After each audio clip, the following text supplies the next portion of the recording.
Thank you all for being here tonight. I have to say, it feels a little overwhelming to be up here and also to be in the company of other great presentations. I heard about some of the past presentations before we started tonight, and even next month sounds amazing. So thank you all for coming out tonight and putting up with me for an evening.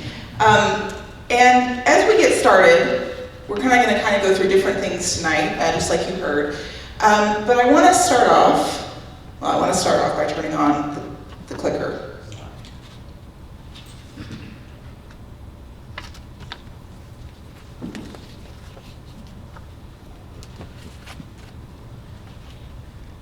Thank you. There we go. So start off talking about why I'm obsessed with the Ozarks and why I try to help other people learn more about it, and just like you heard, some of the stories that I've been able to learn about and share over the site's existence. But as we get started, I just want to start with sort of a foundation. What is the Ozarks? And this is sort of an audience participation time to begin with. Just throwing it out there for you all, what comes to mind when you think of the Ozarks? It could be boundaries, it could be words, it could be characteristics, anything at all? Trees. I'm sorry? Trees. Trees, that's a good one. Mountains. Yes, mountains, the Ozarks Mountains. I'm sorry? The oldest mountain range in North America. Yes. Clean water. Yes. Fiddle music. Yes. Taste. Yep. I love it. I love that these are words that come to mind because all of those are true. I mean, the natural resources are huge.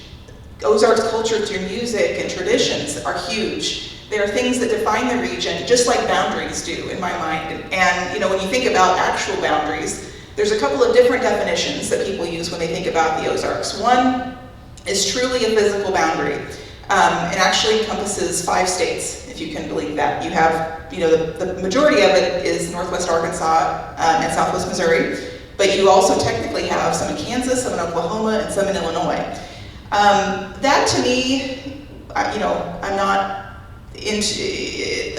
side of things is not what my expertise is or what my affection is, I guess I would say. I don't really see all of that as truly the cultural Ozarks because I doubt that people in some of those outlying areas feel that they are Ozarkers, which to me is sort of the definition of, am I an Ozarker or not? I haven't interviewed many Kansasans, if that's the right word, but I kind of would assume that they probably don't feel like they live in the Ozarks, and so I go with more of the traditional cultural definition, which is Northwest Arkansas, Southwest Missouri, and that's sort of where I base most of my coverage on. So I want to start with a story beyond the audience participation part and kind of setting the stage for why I feel preserving Ozark stories is important. These photos were ones I took last summer in 2021 at the West Plains Old Time Ozarks Music and Heritage Festival. I think I got that name right. And it's an annual event held in West Plains that really focuses on traditions, on culture, on music. A lot of music is there. And it's a really cool event. If you haven't been before, I would encourage you to check it out next year. But this particular event was a seminar that these 2 individuals, whose names are Ashley Hull and David Scribner, were giving about old-time Ozarks music and especially around fiddling. The gentleman on this side, his name is Alvy Dooms, and he is, I believe now, 92 years old, and he is an old-time musician who primarily plays guitar. And the reason that this scene struck me so much, I was sitting kind of right behind Alvy as I saw this, and just had to start probably freaking everyone out by taking so many pictures. But it just really struck me because Alvy is someone who has worked with both of these individuals. They both grew up playing old-time Ozarks music. Both of them actually trained with their fiddle education with a man named Bob Holt, who some of you may be familiar with, but during his lifetime was sort of the preeminent Ozarks fiddler. And the reason that this is especially significant is because Bob Holt and Alvy were contemporaries. And as Alvy tells it, if they hadn't been playing music in the 60s and 70s together, probably square dance tradition in Missouri would have disappeared a lot more quickly than it did. And so they were key in keeping this tradition alive. And now, as we literally see in front of our eyes, Alvy kind of observes this tradition being passed on to a new generation. And I love seeing things like this because it's, a proof point that this isn't going to disappear. Sort of. I say that with an asterisk because this is being preserved right here. but we also see changes in the number of people who are doing these traditions, the areas they're being practiced. And to me, it sort of illustrates this race against time, if you will, to document and understand and preserve these stories while they're still here with us. And that ties me to this photo, which, if any of you have heard my presentations before, you have seen this photo before because it ends up in nearly every presentation I do. But the reason I include it is because this to me illustrates how quickly the Ozarks has evolved. This photo was taken around 1940. I don't know for sure on the date, but when I look at this looks like a completely different world to me.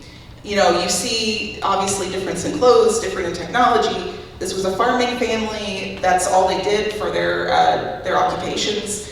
And really, that's not that long ago. But we see the drastic series of changes that have happened since then. And the other reason that it's really important to me is because this is my family, actually. The young girl is my grandmother, and then my great-great-grandmother and my great-grandparents are in here. And it just reminds me of my personal connection. But like I said, beyond that, just reminding me how quickly the times change and how we're part of the change. And change is a good thing in a lot of ways, but it's also sad when it comes to traditions.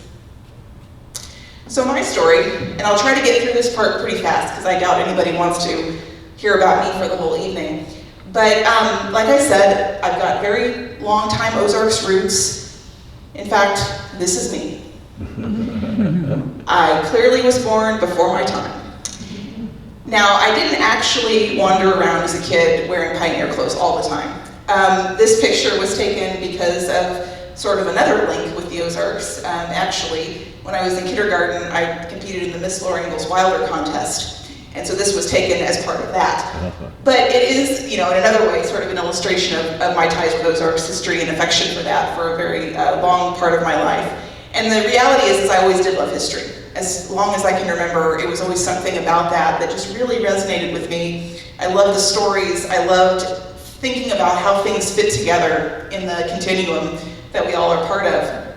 But it wasn't really until high school, oh, there's that one again, until high school, whenever this book changed my life. And some of you may have read it before, but it's called Walkin' Preacher of the Ozarks. And it was written by a man named Guy Howard, who was an itinerant preacher in the Ozarks. And, you know, I kind of say it was divine intervention, the reason I found this book, because I was in my high school library in Marshfield, randomly pulled it off the shelf, and I did not routinely do this sort of thing, but somehow it caught my attention, and I began reading it. And the reason it really resonated with me was because he wrote about his times in the rural Ozarks, wandering around to different communities and interacting with them, what the traditions were like, what people were doing, their vernacular, how they were interacting with each other. And it really, you know, especially spoke to me because part of the places he talked about were Laclede County, which, you know, is one county over from where my family is from. And so it just really struck out at me as this was probably how my ancestors, those people in that photo, that's how their lives were like.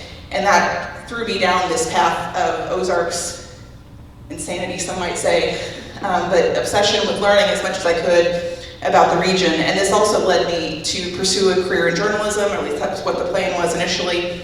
I went to college in Springfield, graduated, began working at a magazine, and was going to spend the rest of my life writing about the region.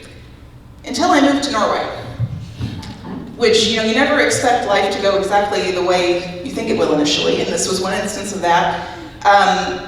That's a whole other story about why I moved to Norway, but needless to say, in 2012, I moved there and lived there for about 3 years. And, you know, it was a beautiful experience, but one thing, it really hit home in a new way, even though I'd always loved the region and never had planned to leave, just how much I really wanted to be here and how much I really wanted to be telling stories. And also even, you know, back then, this was, you know, 2012, 13, 14, 15, and Facebook wasn't as big a deal as it is today. I was seeing these things change that people were posting about that, you know, I was like, this is slipping away and I want to be there to be able to be preserving it as much as I possibly can. And so when I moved back in 2015, I decided I didn't want to wait for an opportunity to be given to me because it might not ever come. And instead, I moved forward with starting Ozarks Alive. Now, big question, what is Ozarks Alive? I kind of define Ozarks Alive as a cultural preservation project. You know, with my journalistic background, basically it's an online magazine. fundamentally, where I write articles about people, places, history. Sometimes it's a variety of different things that all kind of fit under this just timestamp of Ozarks culture and what's going on in the region today. I am based in Springfield, but I try to cover all of Southwest Missouri and Northwest Arkansas, kind of that cultural Ozarks definition I mentioned earlier. And it really, like I said, is my effort. I can't tell all the stories by any means. I don't pretend that I can. But to me, it's doing as much as I possibly can. The site has kind of evolved with time. Initially, it was just straight story every week. That was kind of the bulk of it, in addition to some social media presence. But over time, you've seen new opportunities kind of grow, and you can kind of read these for yourselves, but social media is a big one that's really grown, and I love that, especially in Facebook, because it allows for dialogue. It's not just me talking to people, it allows for conversation. It allows for people to share their memories and their questions and thoughts about the region, and really kind of gets more of a engaging conversation going. I've done some collaborations with local news outlets to tell storytelling in a different way. Events, kind of have done a variety of different things, from a pie supper in 2019 that was a lot of fun, and I hope we can do again at some point, to presentations like this, and collaborations, which like Missouri Folk Arts Program, which I hope that a lot of you are familiar with. It's a great organization across the state, and also Missouri State University's Ozarks Studies Institute, which I especially want to mention about that really fast. This doesn't have to do with me, but if you're interested in the Ozarks, you may be aware, or I hope you will be interested to hear, that next year the Smithsonian Folklife Festival in DC is focusing on the Ozarks as one of its key topics. And so MSU is the lead partner organization for this, and so it's still very much in the early planning phases, but there'll be more to come, more details soon to be shared about the participants and different things that are going to happen with that, so you may want to kind of stay tuned for more information about that. You stop to breathe. The other thing I want to mention is this year was sort of a big change for me, in that prior to 2022, I did this in addition to a day job. I worked as a PR director at Cox Health in Springfield, which is one of the health systems down there. But this year I made the transition, and I'm now doing Ozarks Alive and related work full time. So kind of that watershed moment back in 2015, whenever I decided to start the site, because I didn't know if I'd have the chance. Through COVID and many other things, kind of had a life prioritization reset, and just said, I've always wanted to do this full time. I'm going to try it and see if I can make it work. And so, the bulk of my time is on Ozarks Alive, but I also do some work that's sort of under the same umbrella. Like I mentioned, the MSU work, but I also work with the Community Foundation of the Ozarks in Springfield as its writer in residence, but everything kind of ties back to that Ozarks mission. And then I also, last thing is, I published a guidebook a few years ago about the region that has different places to visit, stories about the places that you can go and see, and I actually do have a few copies with me tonight if anyone's interested after we're done. The other note is that I'm doing a volume 2 to this that'll be out in the next few months, so that's going to be in the works as well.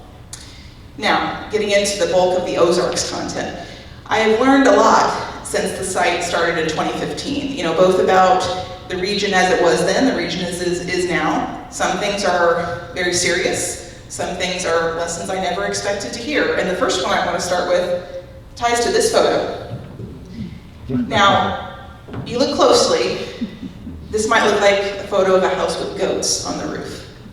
That is actually what it is. The lesson that this taught me is one I never expected to learn.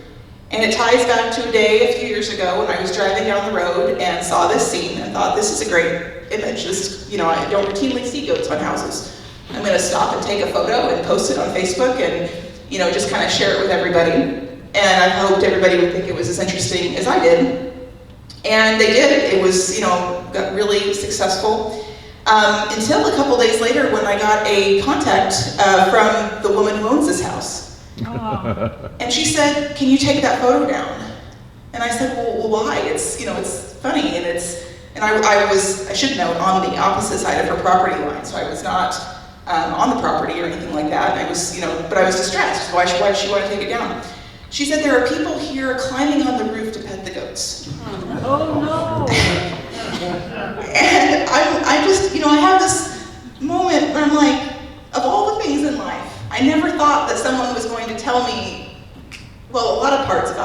confusing to me. But also, fundamentally, like, why would somebody go on this roof to pet the goats? Anyway, so that lesson number one, if you take nothing else away from this presentation, it is don't climb on houses to pet goats. But there are apparently people in the Ozarks who do that. So there's one lesson.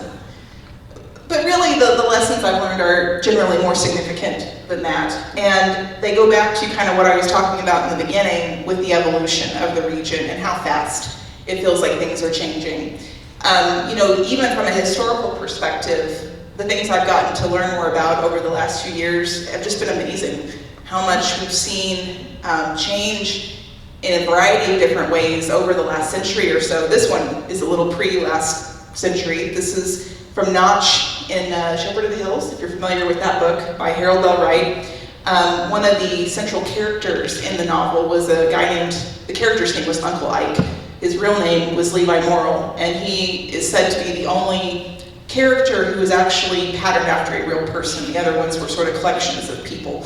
And this is him in the doorway. And after the novel was published, it opened the Ozarks to a whole new group of people. It's hard to kind of emphasize how important Shepherd of the Hills was for the region and helping people see the Ozarks in, I say a new way, probably a way at all. I mean, this was really the first foray into a very significant scene for the region, and people started coming to the Ozarks to see it themselves and the characters that they felt like were in this book. Another key part of that was that the railroad came through to that area at the same time the book was published, and so those were really collaborative things that helped each other. But you see that, all of that history and how that kind of gave an initial impression of the Ozarks to the rest of the world.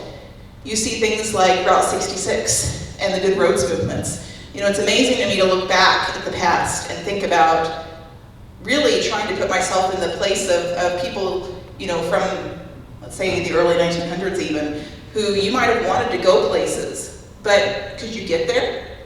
I don't know. You wouldn't have known necessarily. It very depended on where you were, because before cars, you were going everywhere by foot or on wagon. We joke about roads today. I can't imagine what roads were like back then. And, especially once cars got on the scene, being able to drive cars down these roads was a challenge. But then you also, like I said, didn't know that your road would go through. You might get to the end and it wouldn't connect. But when you had the Good Roads movements that started in the early 20th century, you really began to open up the world in a way that had never been done before. And then, of course, when you combine that with cars and being able to really have the initiative to go somewhere when you want to go, that changes the whole dynamic, and your world goes from your immediate community, for the most of the time, to a much wider scope. And then figuratively, culturally, at least down around Springfield in southwest Missouri, you have significant change through KWTO, which I'm not sure if KWTO reached up here or not, but it would have been probably pretty close. It had a very significant outreach, and it was a radio station in Springfield that stands for Keep Watching the Ozarks, and was started in the 1930s. And it was, I hesitate to say this since I wasn't there, but from everything I've read and people I've talked with, it's really a cultural revolution for that region. You had this one station that was able to have people listening from a huge area compared to anything that anyone had been able to connect with before. And you also had these local celebrities who would kind of raise up through the station and be able to be heard all over the region. And so this, kind of going back to that isolation, you physically might not have been able to go anywhere, but in some cases, you're able to feel like you're in a whole new world by listening to your radio.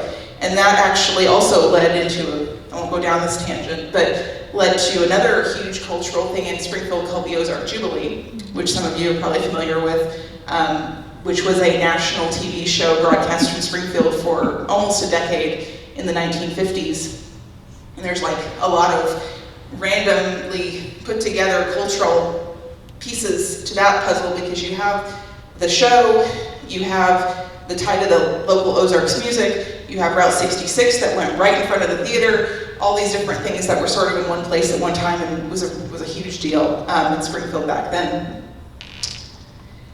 And then you also have other points of life changing elements in terms of your quality of life. And another one, kind of like the roads, that really stuck out at me is electricity. And this photo obviously isn't old. I actually took it just a few years ago when I was out wandering around. But it hit me because it's hard to tell, but you can kind of see that house that's up there. And when I was standing there in person, you know, it really looks like an older house. And just imagine that that house was probably there before electricity. And then seeing that electric line go out there, just imagining what the difference that made for that family who lived there. And to me, I can't imagine that either, being in the dark all the time, and suddenly you have this magical thing that changes the amount of hours you have in the day to do certain things, changes your ability in so many areas of life. And so, you know, that era, which for the Ozarks really didn't necessarily happen until the 40s, 50s, maybe. Fairly late, you know, when we think of things in the grand scheme of things, how life-changing that has been in a relatively recent period. But another thing that I think about, both from what I read and hear from people, but also what I see, is the importance and the presence of community. You know, that's both literal and figurative. You saw communities all over the Ozarks, kind of going back to the transportation issue, where you couldn't go but a few miles down the road to interact with people because you didn't have a way to get there unless it was your horse or wagon or on foot. And so you needed these little towns with post offices and stores and schools.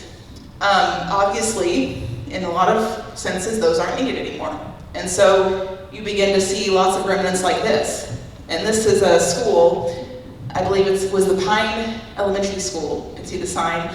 And I don't really know anything about its history, except I saw it out wandering, I believe, in Shannon County. And it really struck me because it was a lot larger than most one-room school remnants you see around. It was clearly a significant place in its day and time. And it also, to me, illustrated, like I said, the changing sense of community in these rural areas. And what does that mean? You know, and why did that happen? I think, like I said, it goes back to the roots fundamentally.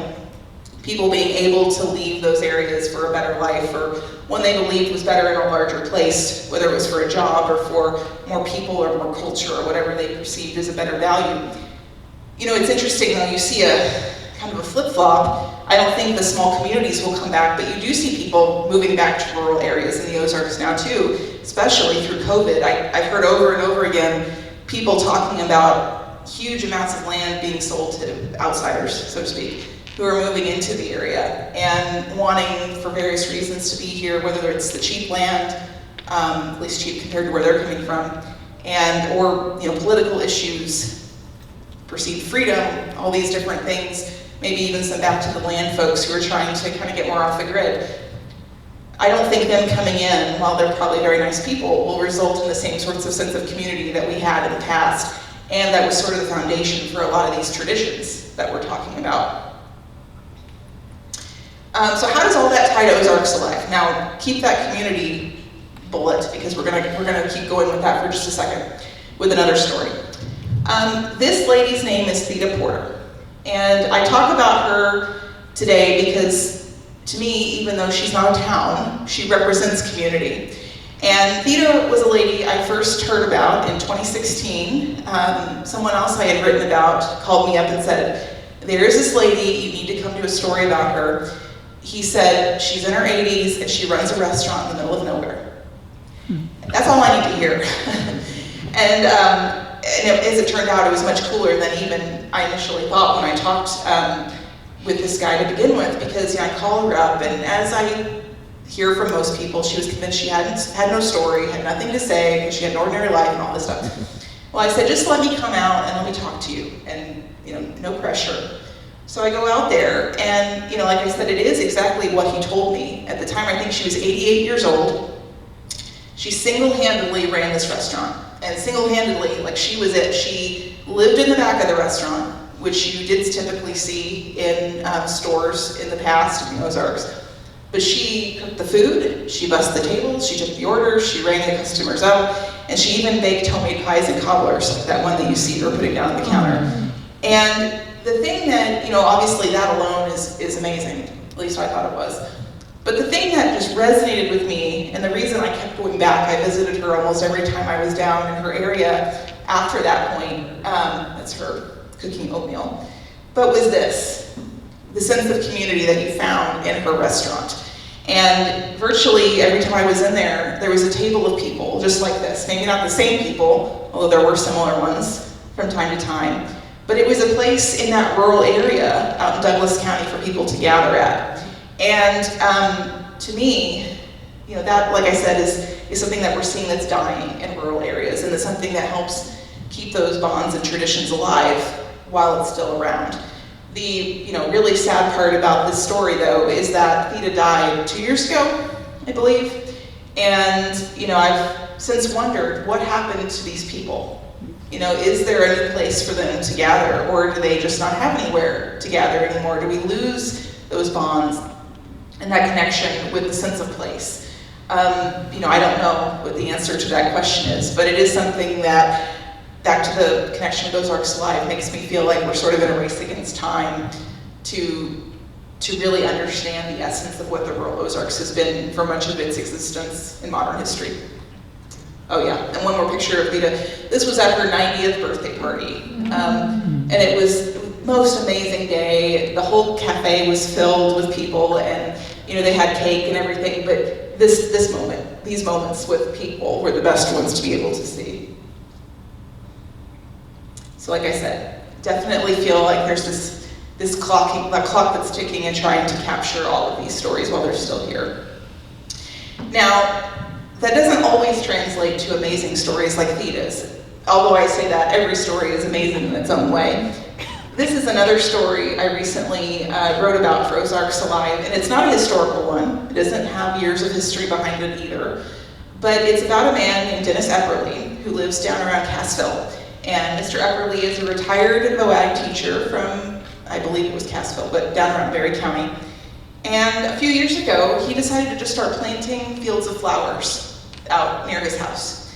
And the whole point of this was because he wanted people to come and see them and take pictures of them and enjoy them. And the whole, you know, he wanted to be able to interact with these people and build these relationships. And so you walk around there and there are just these fields everywhere. And you know, he kind of has a schedule too, where you go, I think it was 9 months of the year with different types of flowers.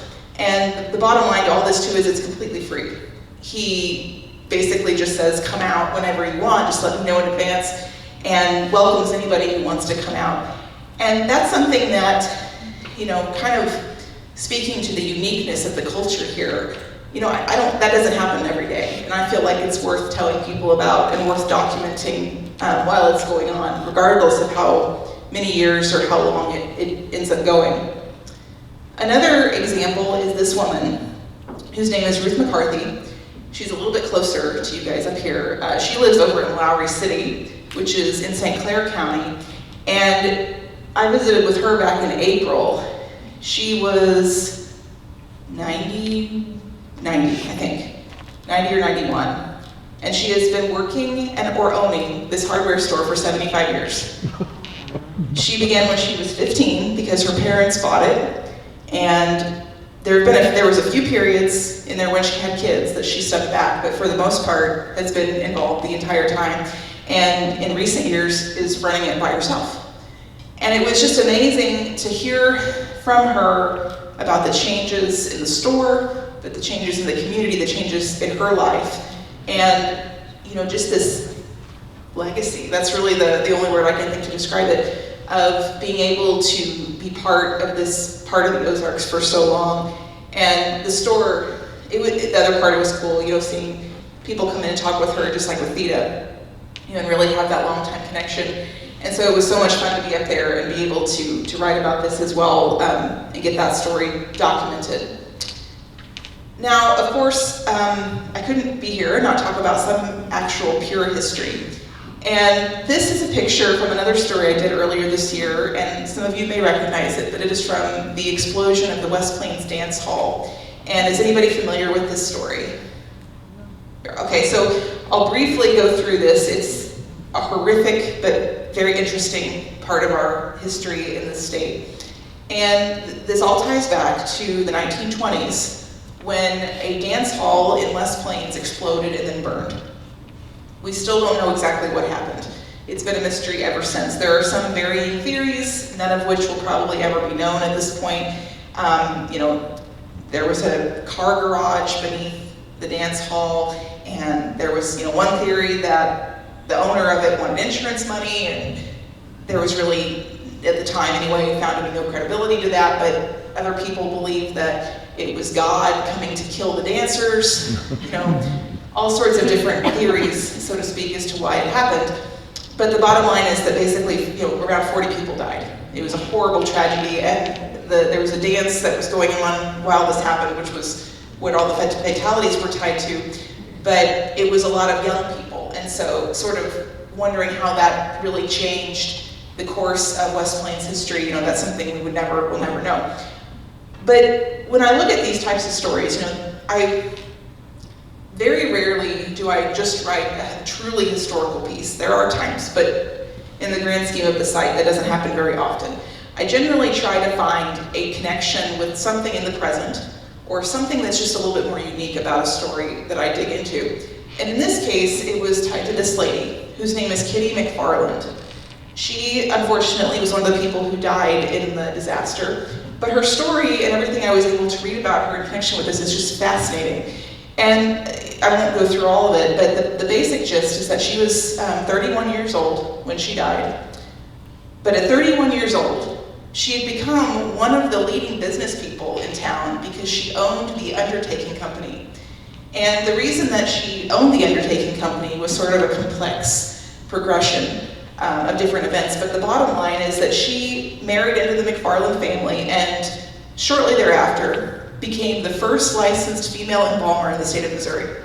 Her father-in-law started the business, and I don't know if they wanted her to become involved or she felt like she wanted to. I assume it was probably the latter, because this would have been a pretty unconventional career for a woman, especially back in the early 20th century. But she took that upon herself, became licensed, and then began the series of different things to really make herself stand out, both for the day and time, but also in this business, because not only did she become licensed as an embalmer, and I want to read this to you because I find the newspaper article pretty interesting. She became a funeral robe fashion designer and began a factory in West Plains to be able to ship these all over the country. This was printed in the Springfield Leader in September 1921. It says, West Plains has a new industry. Mrs. Kitty McFarland, funeral director and embalmer, who is associated with her husband, R.L. McFarland, and his father, J.H. McFarland, in the McFarland Undertaking Company in West Plains, has opened a factory in connection with the company's business on West Main Street, where she will design and manufacture fashionable, burial robes for children and women. She will manufacture for both the McFarland Company and for wholesale trade. The idea for such a factory was suggested to Mrs. Farland by the trouble she found in pleasing patrons of the McFarland Company with the usual type of burial robes on the market. She constantly has been called upon to buy material, design, and have made by local dressmakers burial dresses for patrons who want for their dead something more attractive than the somber ready-made burial robe.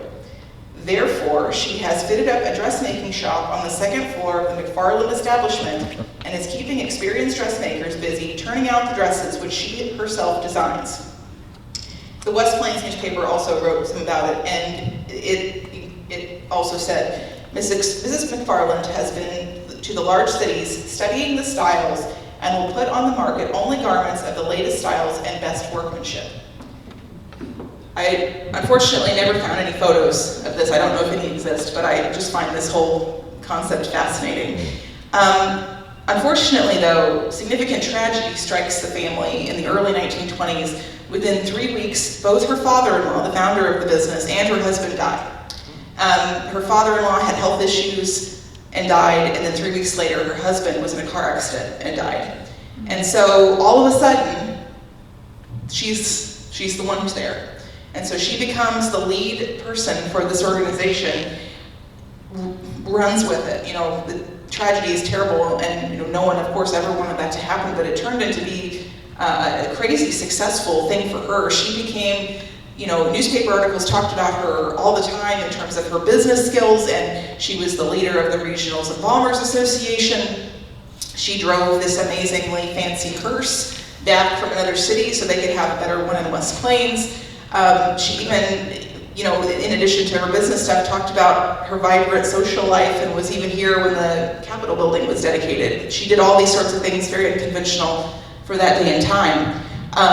And even to the point where the day before the tragedy, the newspaper announced that she had just purchased a building to be a modern funeral home, which you think back to the early days of the 20th century and before, funeral homes were not at all what we think about them today. A lot of times funerals were held in homes. They didn't have a funeral home the way we think of now, and so, reading between the lines a little bit, she was going to change that in West Plains, at least for her business, and have some place that was really modern and be able to help clients in that way. And she died the next day. And it was just a crazy, peak of this story and this life, and just horribly, horribly tragic and sad in so many ways. But the other element, I get ahead of myself. This is another advertisement from the newspaper, and one thing I noticed in here was lady attendant on all occasions, which, back then was important as well. When you had female patrons, they wanted that, and presumably she was the one who was able to help in those moments. And that was from the disaster. But the current tie to this story is not this little boy, but it's his son, because Kitty had a son named Jack, who became an orphan whenever she died, and actually turned into a whole other story in itself about custody law in the state of Missouri that still, as I've been told, is relevant today. But his son is still in West Plains, and it was really interesting getting to speak with him and his understanding of his family story and the legacy that goes with that, because he said that when he was growing up, no one ever talked about this. He didn't even know about it. He didn't know about his grandmother, or I'm sure he knew she existed at some point, but not the details of anything. And it wasn't until he discovered an old newspaper article in the house somewhere that he learned about the disaster. And so trying to tie that back to the present, how it's relevant for us in our lives today, in this case, more for him than for all of us, but I think we all learn something when we get to hear about these stories through the lens of our current life. And so it was really, I felt fortunate to be able to speak with him and be able to kind of tie some of these stories together in different ways. That's the last story I'm going to share in terms of what I've written about recently, but I just want to kind of circle back to why I'm here on this stage and why I'm here doing Ozarks Alive. And like I said, through all these stories, the change is the common element. Just seeing the regions shift over the last few years, let alone, my lifetime and the lifetimes before that. It's just, I feel like it's a pivotal time in our region. The thing that I do always keep in my heart, that doesn't sound too corny though, is that the Ozarks is always the Ozarks. Even as traditions change and evolve and different things like that, we really are the same region. It's just a different version of the region.